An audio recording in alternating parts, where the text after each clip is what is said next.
নাহমাদুহু ওয়া নুসাল্লি আলা রাসূলিহিল কারীম আম্মা বাদ আউযু বিল্লাহি মিনাশ শাইতানির রাজিম বিসমিল্লাহির রহমানির রহিম আলহামদুলিল্লাহ। বন্ধুগণ, পয়লা আসমানি ফয়সালা, দিনের আসমানি ফয়সালা আসর থেকে মাগরিব সময় পর্যন্ত রাসূল সাল্লাল্লাহু আলাইহি সাল্লামের সময় ছিল। রাসূলুল্লাহ সাল্লাল্লাহু আলাইহি সাল্লাম তিনি খাতামুন নাবিয়িন হওয়ার জন্য নবীগণের দিনের ঐশ্বরিক ফয়সালার সমাপ্তি হয়। খাতামুন নাবিয়িন হইল নবীগণের ঐশ্বরিক সময়ের সমাপ্তি। বুঝতে পারলাম কি বন্ধুগণ? আমরা ফয়সালা দ্বিতীয় জোড়া, আমরার ফয়সালা দ্বিতীয় জোড়া এক রাতের ঐশ্বরিক ফয়সালা, উদয় পূর্ণিমা, ঐশী আল্লাহর নিজ সনদের ফয়সালা, অষ্টম মঞ্জিলের ফয়সালা। সুতরাং দিবালুকের ঐশ্বরিক ফয়সালা, সৃষ্টি অনুসারী ও তানহাউনা আনিল মুনকারি মুনকেরাতের সত্য সত্য ইবাদতের ফয়সালা গ্রহণ করা হইবে না। বন্ধুগণ, আল্লাহর দিনের মনোনীত ঐশ্বরিক ফয়সালার জিম্মাদার ব্যতীত শেষ বিচারের দিবসে দুনিয়াবাসীর কারো আমলে নথিপত্র গ্রহণ করিবেন না। বন্ধুগণ, রাসূল সাল্লাল্লাহু আলাইহি সাল্লামকে আল্লাহ এক ঐশ্বরিক দিনের জিম্মাদার মনোনীত করেছিলেন, যাহা সপ্তম দিনের সপ্তম মঞ্জিলের জিম্মাদার, যাহা মানুষের 1000 বছর।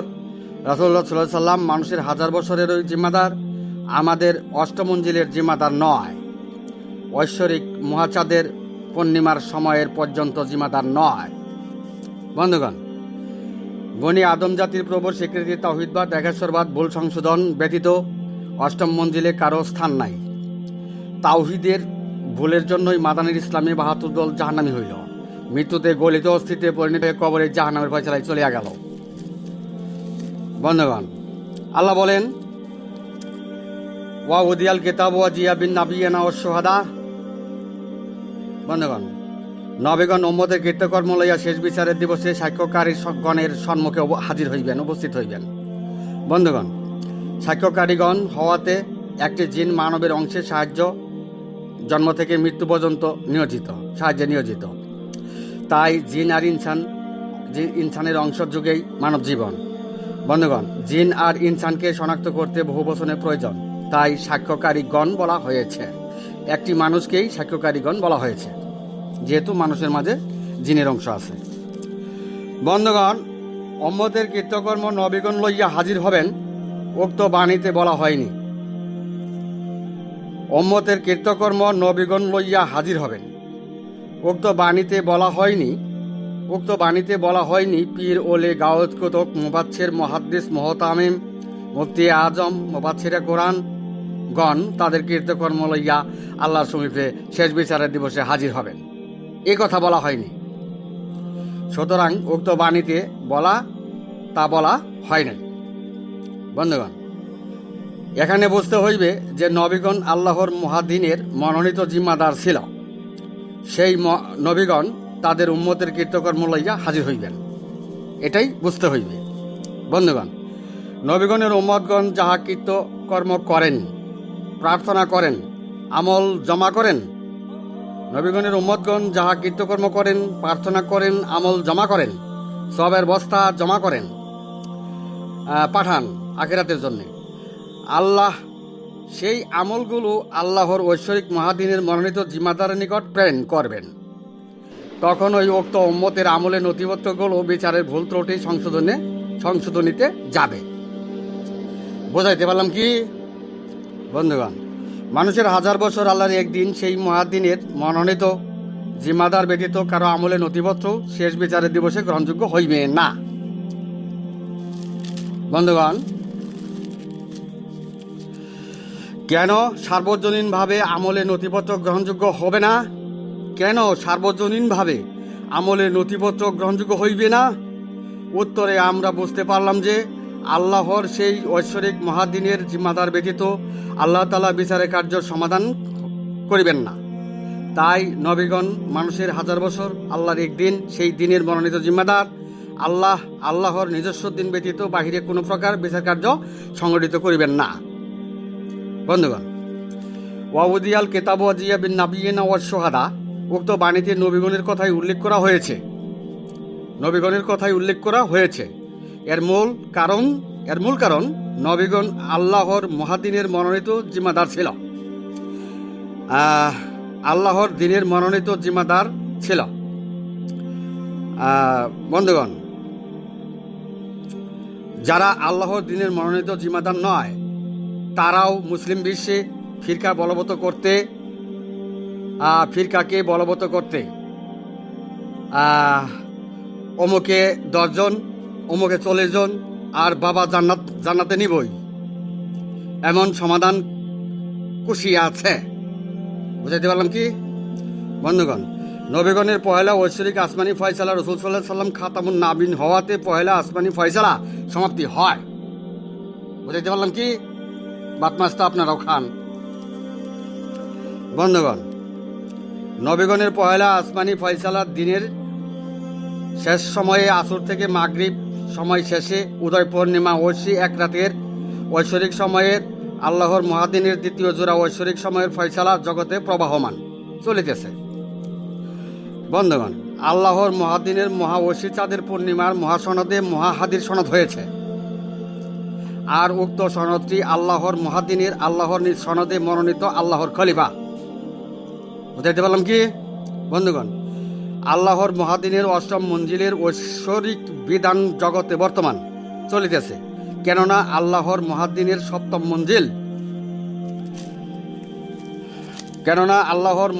সপ্তম মঞ্জিল মনোনীত ছিল রাসূল সাল্লাল্লাহু আলাইহি সাল্লাম, আর যিনি খাতামুন নাবিয়িন। বন্ধুগণ, মহান আল্লাহ তাআলার সমস্ত বিষয়ে জোড়া অবস্থায় বিন্যাস করা হয়েছে পবিত্র কোরআন। তাই দুটো ঐশ্বরিক সময়ের ফয়সালা, এক দিনের ঐশ্বরিক সময়ের ফয়সালা আর রাতের ঐশ্বরিক সময়ের ফয়সালা। দিনের ঐশ্বরিক সময়ের ফয়সালার সময় শেষ, তাই খাতামুন নাবিয়িন। বুঝাইতে পারলাম কি বন্ধুগণ?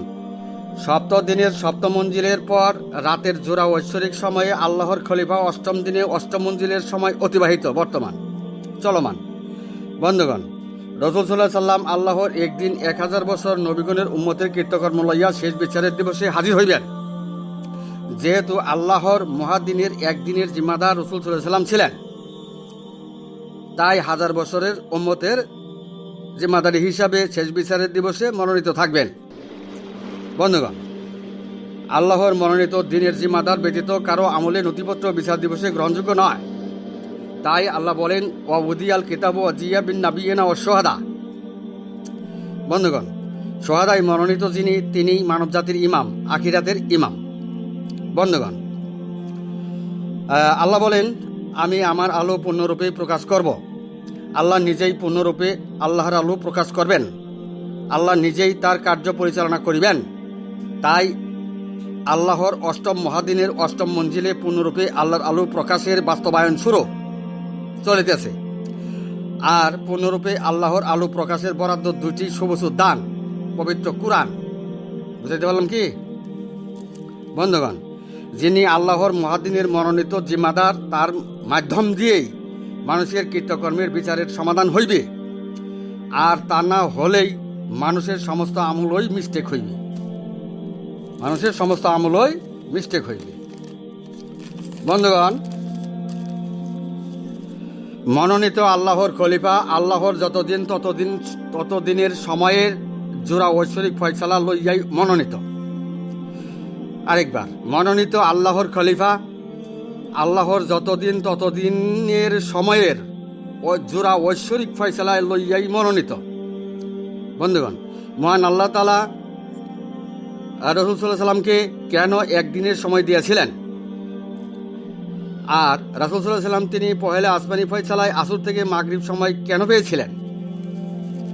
বন্ধুগণ, মহান আল্লাহ তাআলা রাসূল সাল্লাল্লাহু আলাইহি সাল্লামকে একদিন সময় দিয়েছিলেন, তার ব্যাখ্যা হইল এটাই: আল্লাহর একদিন মানুষের 1000 বছর, শেষ বিচারের দিবসে 50,000 সাল বিচার কার্য সংগঠিত হইবে।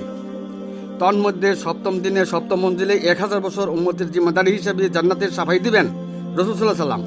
এরই কারণে আল্লাহ তাআলা রাসূল সাল্লাল্লাহু আলাইহি সাল্লামকে একদিন জিম্মাদার হিসেবে মনোনীত করেন। বুঝাইতে পারলাম কি বন্ধুগণ? রাসূল সাল্লাল্লাহু আলাইহি সাল্লাম তিনি খাতামুন নাবিয়িন হওয়ার জন্য পহেলা আসমানি ফয়সালা আসর থেকে মাগরিব পর্যন্ত সময় পেয়েছিলেন। পহেলা আসমানি ফয়সালায়, নবীগণের আসমানি ফয়সালায়, দিনের আসমানি ফয়সালায় খাতামুন নাবিয়িন হওয়াতে সমাপ্তি হয়, শেষ হয়। বুঝাইতে পারলাম কি? আল্লাহ তার তৌহিদের আলো পূর্ণরূপে প্রকাশ করবেন। তাই পহেলা আসমানি ফয়সালার সমাপ্তি হয়। বন্ধুগণ, মদিনার মুসল্লি জাতি কি তা মানে? আল্লাহর দিনের ফয়সালা কি মানে? আল্লাহর দিনের মাঝে জগৎবাসী নাই? আল্লাহর দিনের মনোনীত জিম্মাদার ব্যতীত কারো আমলের নথিপত্র শেষ বিচারের দিবসে গ্রহণ করা হইবে না। এই সত্য মাদানীর মুসল্লি জাতি কখনোই মেনে নিবে না। আল্লাহর দিনের ফয়সালা যারা মানবে না, তারা আল্লাহকেই মানে না।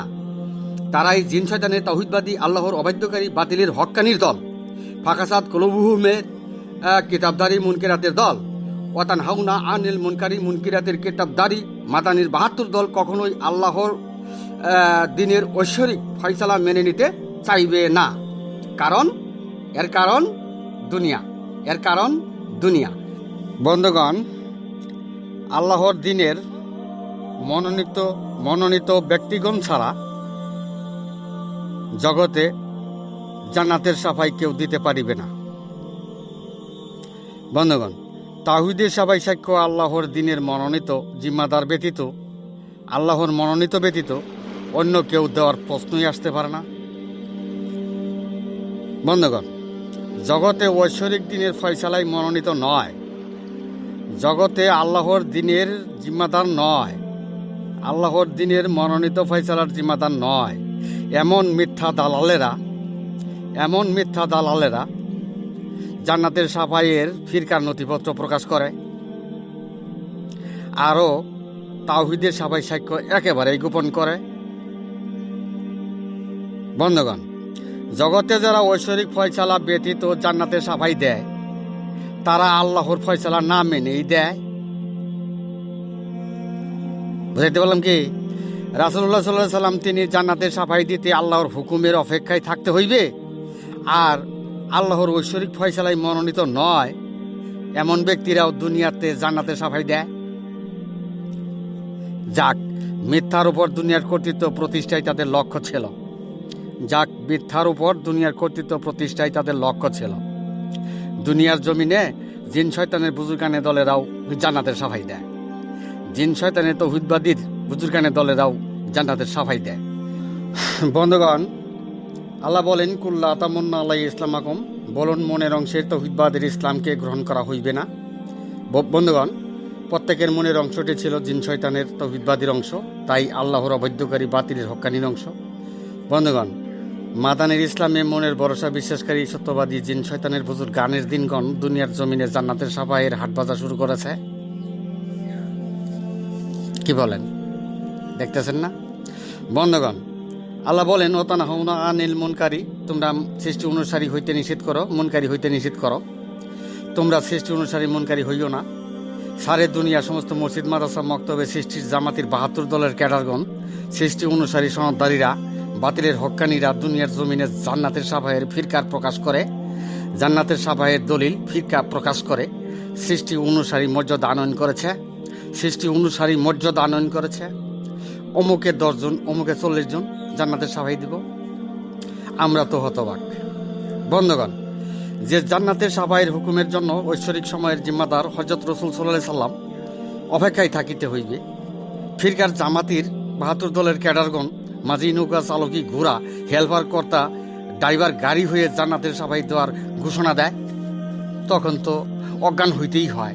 তাই আমরা হতবাক। বুঝাইতে পারলাম কি? বন্ধুগণ, আমি এখানেই আমার সংক্ষিপ্ত বক্তব্য শেষ করলাম। ওমা আলাইনা ইল্লাল বালাগ ওয়া আখিরি দাওয়ানা আনিল হামদুলিল্লাহ।